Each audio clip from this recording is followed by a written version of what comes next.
y a través de la radio.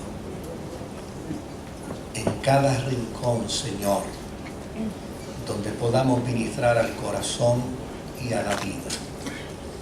Permite, buen Dios, que haya una operación gloriosa de tu Espíritu Santo en favor de cada oyente. Que en todo Dios Jesucristo sea glorificado.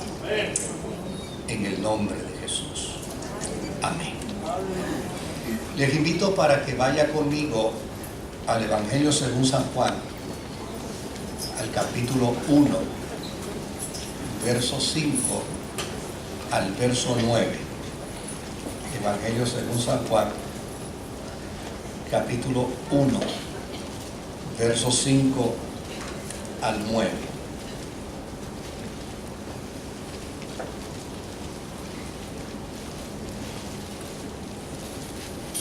Esta luz resplandece en las tinieblas y las tinieblas no han podido extinguirla. Vino un hombre llamado Juan.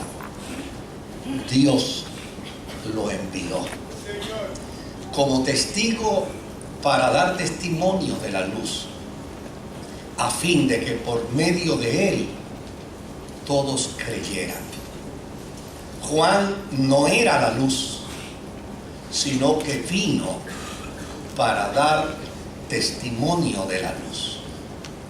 Esa luz verdadera, la que alumbra a todo ser humano, venía a este mundo. Que el Señor añada bendición a su santa y bendita palabra. Están de pie, pueden sentarse. Bien. Muchas veces leemos las Sagradas Escrituras y obviamente como ya tenemos una intención, tenemos un propósito, es el obvio, ¿no? Que la palabra del Señor me hable. Pues perdemos de perspectiva algunas expresiones, algunos comentarios que se dan en la entrelínea dentro de los pasajes bíblicos. Y desde luego, pues, cuando uno se choca con ellos, inmediatamente empieza a hacerse preguntas sobre ellos. Por ejemplo, este pasaje bíblico en Juan tiene varios propósitos. Y lo que es interesante es que cuando uno descubre esos propósitos en Juan, a la misma vez uno entiende que para el siglo XXI, fíjese que esto se escribió en el siglo I, ya para el año 55, para el año 60 fue cuando se escribió, pero uno descubre interesantemente que para el siglo XXI este pasaje bíblico sigue teniendo pertinencia para la vida de nosotros. Ahora, con respecto a lo que le estoy diciendo, de esas cosas que uno lee de momento y tal vez la vuelve y la lee, nunca se percata hasta que llega un momento a mirarla. Yo quisiera invitarlos para que vean conmigo el verso 8 y el verso 9 de ese mismo pasaje bíblico. Mire cómo dice el verso 8. Juan no era la luz. Cuando uno lee eso, dice, venga acá, ¿por qué el autor tiene que escribir eso? ¿Por qué tiene que decir Juan no era la luz? ¿Por qué tiene que lanzar esa sombra sobre Juan? ¿Por qué tiene que afirmar y resaltar la persona de Jesús frente a Juan el Bautista? ¿No le parece a usted que eso es interesante? Mirarlo así de momento y decir, oye, aquí dice Juan no era la luz, sino que vino para dar testimonio de la luz. Y si uno ve el verso 9, dice, esa luz verdadera, la que alumbra a todo ser humano, venía a este mundo. Fíjese que eso debe obligarnos a nosotros a preguntarnos por qué razón, por qué el evangelista Juan, cuando escribe esta historia, este pasaje bíblico, dice: Juan no es la luz. ¿Es acaso que había alguna dificultad? ¿Es acaso había alguna preocupación? Es probable que habría tal vez alguna situación que se estuviera dando en medio de la iglesia primitiva que los llevaba a afirmar: Juan no es la luz. ¿Por qué esto tiene pertinencia? Se lo voy a decir bien rápido. Tiene pertinencia porque la figura de Cristo dentro del cristianismo es la figura más atacada. Los ateos, cuando van a lanzar planteamientos en contra de la fe cristiana, obviamente a quien toman es la figura de Cristo. No hay una figura más atacada dentro del cristianismo que la figura de Cristo. De hecho, aun cuando se ataca a un individuo, aun cuando se ataca a una persona o se ataca a un pastor o a una pastora, realmente el ataque contra tal persona no va directamente hacia esa persona. Cuando uno lo mira y uno concluye, uno dice: este ataque va directamente a la figura de Jesucristo. Aún nosotros los cristianos, muchas veces, yo quiero presumir que de manera, obviamente, de manera inconsciente, no intencionada, pero aún nosotros los cristianos muchas veces no estamos conscientes de que cada participación nuestra debe hacer lucir a Jesucristo. Cada participación nuestra debe exaltar la persona de Jesús. Cada acción nuestra debe ser un culto a Jesús. Sin embargo, muchas veces nosotros mismos caemos en la trampa. Y la persona de Jesús, aún dentro de nuestra función ministerial, procura ser opacada. Nos interesan los aplausos, nos interesan los reconocimientos. De hecho, se nos olvida que podemos estar de pie, pero frente a Jesús estamos postrados. Y ya sencillamente en ocasiones nos conducimos hasta como artistas en todas las esferas. Entonces, desde luego, pues este pasaje bíblico nos va a ser pertinente también para la mañana de hoy, que podamos reflexionar sobre él.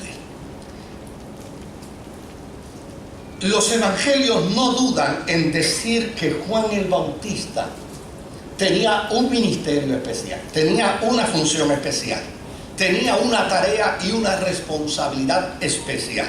Juan el Bautista es, a la luz de los evangelios, el puente que vincula el profetismo antiguo testamentario con la experiencia neotestamentaria. Juan el Bautista es ese puente que comunica el Antiguo Testamento con el Nuevo Testamento, porque a fin de cuentas Juan el Bautista es lo que Israel pensaba, que antes que llegara el Mesías tenía que venir Elías. Y Juan el Bautista es precisamente el Elías de Dios en el momento en que Jesús va a comenzar su ministerio. De hecho, cuando vino el nacimiento, la concepción de Juan el Bautista, el ángel le habla al profeta, al sacerdote, al padre de Juan el Bautista, y le dice: él convertirá el corazón de los padres hacia los hijos y preparará un pueblo bien dispuesto para recibir al Señor. Lo que quiere decir es que los evangelios no dudan en decir que Juan el Bautista es una figura central dentro de la experiencia del cristianismo. Por el otro lado, fíjense qué interesante, que antes que Jesús tuviera discípulos, ya Juan el Bautista los tenía. Miren qué interesante. O sea, si uno mira las escrituras y se detiene a mirarlas, uno dice: mira, qué dato interesante. En Juan capítulo 1, verso 35 al 37, mire lo que dice: y al día siguiente Juan estaba de nuevo allí con 2 de sus discípulos. Lo que quiere decir que si andaba con 2 de sus discípulos, probablemente tenía que más. En Marcos capítulo 2 y versículo 18, mire cómo dice la Sagrada Escritura: al ver que los discípulos de Juan y los fariseos ayunaban, algunos se acercaron a Jesús y le preguntaron: ¿cómo es que los discípulos de Juan y de los fariseos ayunan, pero los tuyos no? Es decir, Juan tenía discípulos, los fariseos también tenían discípulos. En Juan capítulo 3 y versículo 22, mire lo que dice la Escritura: después de esto, Jesús fue con sus discípulos a la región de Judea y allí pasó algún tiempo con ellos y bautizaba. Lo que quiere decir es que el discipulado de Jesús fue posterior al discipulado de Juan el Bautista. De hecho, la historia bíblica también nos relata que hubo rivalidad, que hubo tensión, que hubo ciertas dificultades entre el discipulado de Juan el Bautista y los discípulos de Jesús. Mire lo que dice Juan capítulo 3, verso 25 y verso 27. Se entabló entonces una discusión entre los discípulos de Juan y un judío en torno a los ritos de la purificación. Verso 26. Aquellos fueron a ver a Juan y le dijeron: Rabí, fíjate, el que estaba contigo al otro lado del Jordán. ¿Quién es el que estaba contigo al otro lado del Jordán? Ni siquiera lo llaman por su nombre. ¿Ah? Usted sabe, ¿verdad? Culturalmente nosotros cuando vamos a hablar de alguien a quien no queremos mencionar por nombre, podemos decir hasta ese tipo, ¿verdad? ¿Ah? Pues fíjese, es más o menos eso. Dice: ese que estaba contigo al otro lado del Jordán y de quien tú diste testimonio. Es decir, óyeme, tú cometiste un error, diste testimonio de él, ahora está bautizando y todos acuden a él. Ahora, mire el verso 27.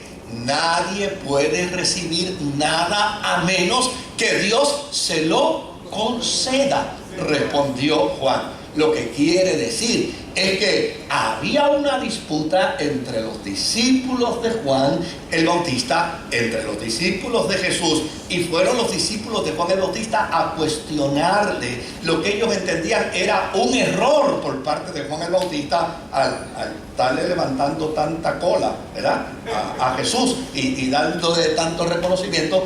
Pero al final Juan les responde y dice: mira, esto a quien Dios se lo dio, chicos. Ya Dios no. Esto es un asunto de Dios. ¿Se dan cuenta?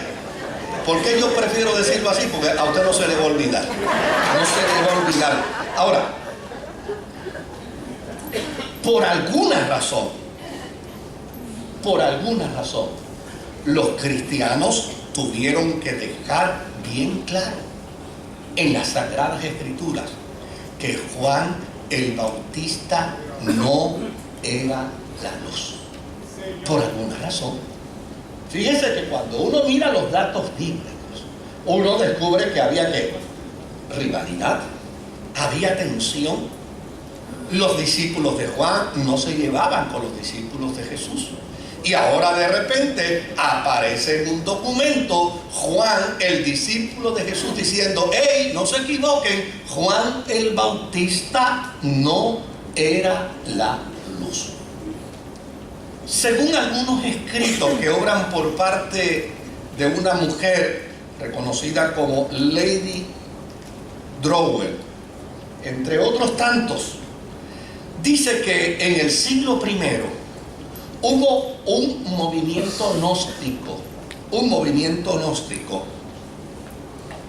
que se atrevió a denominar a Juan el Bautista como el verdadero profeta mesiánico y planteó que Jesús era un impostor. ¿Se da cuenta? Cuando uno empieza a buscar en la historia, uno dice, ven acá, ¿por qué aquí hay que decir con tanto énfasis, Juan no es la luz? Pues mire, la historia revela que hubo un movimiento gnóstico antes del ministerio de Jesús, en el siglo I, que ya y sencillamente empezó en alguna medida a reconocer ciertas virtudes, ciertas capacidades, ciertos dones en la persona de Juan el Bautista, al punto de que ellos dijeron, Juan el Bautista es el verdadero profeta, es el verdadero Mesías. Y entonces, ¿qué de Jesús? No, Jesús es un impostor. Esto obligó entonces a la iglesia a tener que expresar la verdad de la relación y de la interacción de Juan el Bautista y Jesús. A tal punto que fíjense hasta dónde se remonta la historia. María, la madre de Jesús, estaba embarazada de Jesús. Y va a ver a Elizabeth, la madre de ¿quién? De Juan el Bautista. Pero cuando ellas se encuentran,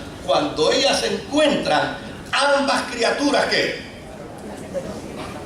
Desde ahí comienza a clarificarse el proceso.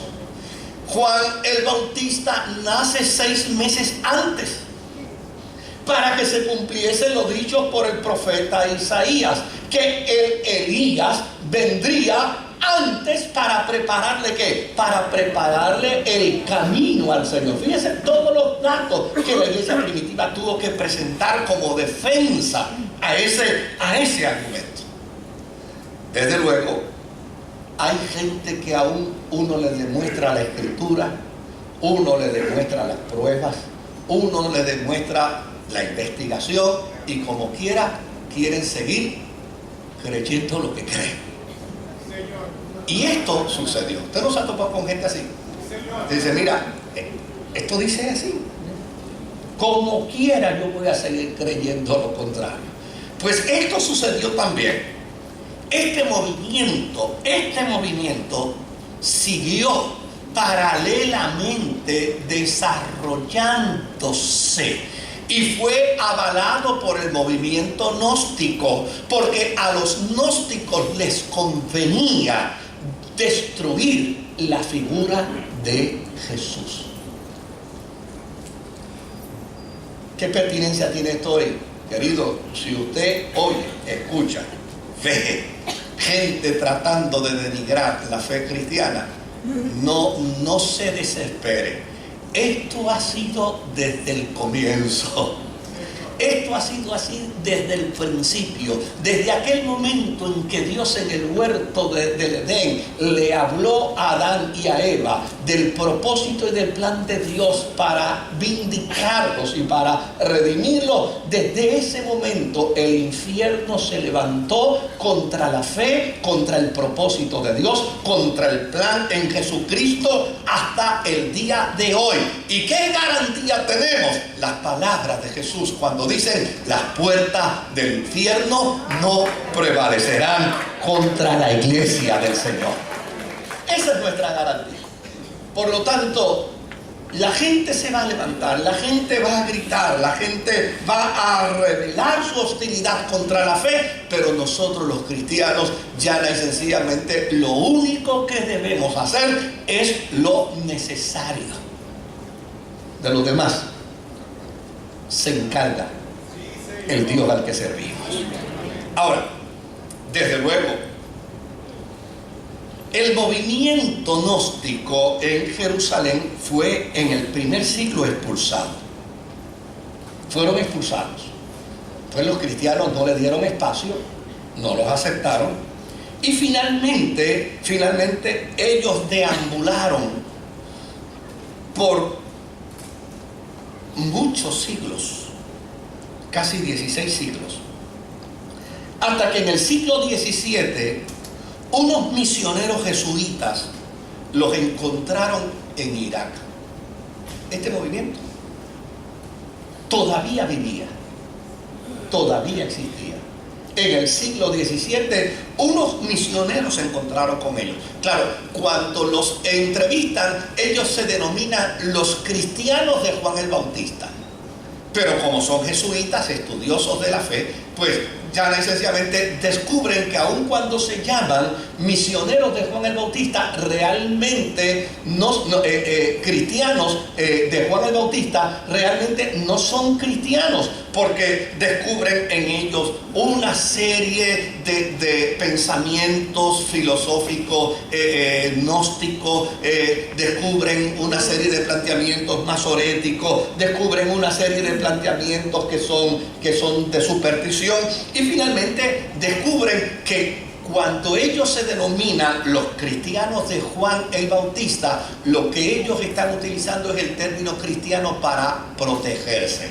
Usted no puede olvidar que del siglo IV en adelante, en el Imperio de Roma, la cristiandad se convirtió en la religión en la religión oficial. Y como se convirtió en la religión oficial, llana y sencillamente, ellos estratégicamente empezaron a llamarse los cristianos de Juan el Bautista, porque llamándose los cristianos de Juan el Bautista, por lo menos tenían la protección del imperio. Pero realmente, los jesuitas y esta señora Drowell descubrió que ellos, en sus documentos, en su historia, son conocidos como los mandeos. Así es como se les conoce. Y fíjese que en el siglo XX todavía los mandeos existían. En el tiempo de Saddam Hussein en Irak había una comunidad de mandeos de unos 15.000, pero desde luego fueron desaparecidos. Muchos de ellos, tratando de protegerse, emigraron, y hoy estamos hablando del siglo XXI, estamos hablando del mes de agosto del 2016. Hoy hay aproximadamente unos 1.000 mandeos, y otros pocos en países donde no impera el extremismo islámico, según el informe de una sede que tienen los mandeos en New Jersey, en los Estados Unidos. Lo que quiere decir es que este movimiento todavía existe. Todavía se puede observar, se puede seguir, se puede estudiar. Ahora, el testimonio cristiano del primer siglo no dudó en decir: Juan el Bautista fue un hombre enviado por Dios. ¡Qué maravilla! ¿Cuál es la pertinencia de eso? Oiga, la pertinencia de esto es que la iglesia nunca puede perder la destreza y la habilidad de separar el trigo de la cizaña, o la paja del trigo. La iglesia tiene que aprender a hacer una incisión perfecta a la hora de interactuar, a la hora de analizar, a la hora de emitir opinión. Es decir, la iglesia no puede caer en la trampa de generalizar y hacer juicio a base de lo que generaliza.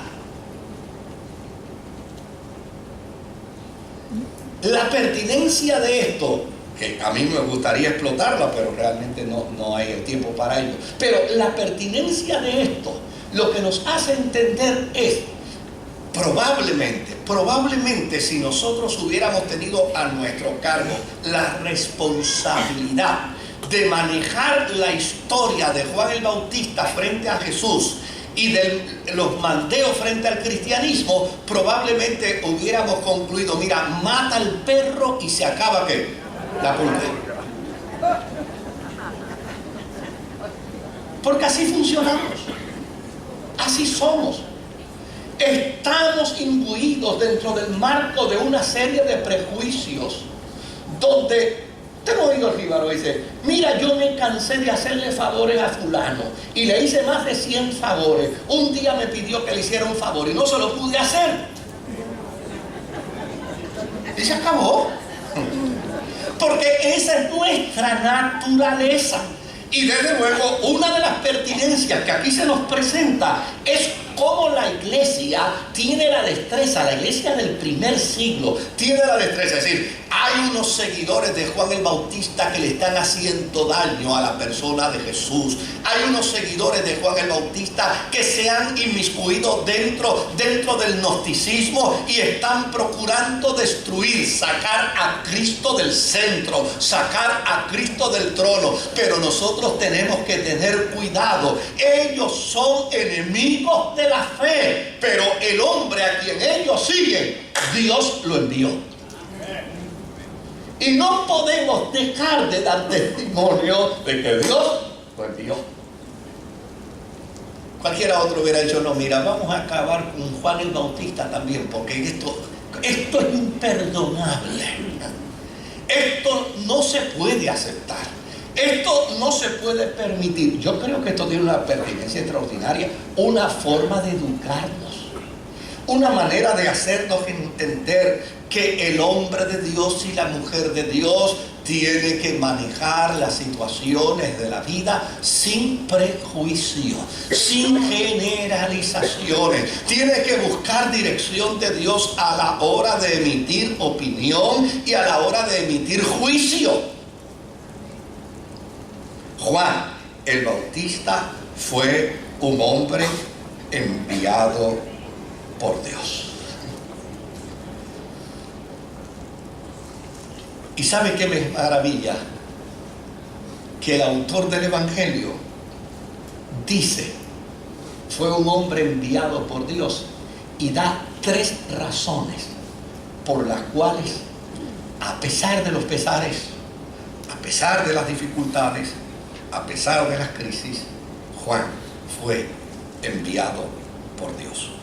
La primera razón que da, la primera razón que él da, es que Juan estaba dispuesto a ser mártir con tal de cumplir su misión.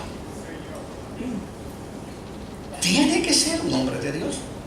Está dispuesto a morir por lo que predica. Está dispuesto a morir por su fe. Está dispuesto a morir por su causa. Tiene que ser un hombre de Dios, porque a fin de cuentas, dentro de su convicción y dentro de su compromiso profético, no hay preventa que lo pueda comprar. No hay artículo que lo pueda manipular. No hay nada ni nadie que lo pueda chantajear. Es el hombre que se atreve a pararse firme ante el pueblo para decirle al pueblo, generación de víboras. Y es el hombre que se atreve a pararse firme frente al rey para decirle, el único que está escandalizando a este pueblo eres tú. Juan el Bautista fue enviado por Dios porque estaba dispuesto a ser mártir para cumplir con su misión. Ahora, vea conmigo 2 pasajes bíblicos que yo quisiera ahondar un poquito en ellos. Juan capítulo 3 y verso 29. A Juan le preguntaron, ¿eres tú el que has de venir? ¿Eres tú el Mesías? ¿Eres tú? Acuérdense que estaba esa polémica. Y él dice, mira, el que tiene a la novia es el novio. Pero el amigo del novio, que está a su lado y lo escucha, se llena de alegría cuando oye la voz del novio. Esa es la alegría que me inunda. ¿Qué respuesta de Juan? Ahora, mire esa respuesta de Juan, ahora leyendo conmigo Lucas capítulo 7 y verso 19. Y los envió al Señor a preguntarle, ¿eres tú el que has de venir o debemos esperar al otro. Compara y contraste. No, aquí no se me puede dormir, porque se me pierde, se me duerme, se me va a perder. La gente que nos está escuchando por radio, mejor deténgase, porque se nos puede distraer. Oiga bien, mire, en Juan 3:29, Juan está diciendo que él es el amigo de ¿quién? El amigo del novio. ¿Qué es el amigo del novio? Mire, en la boda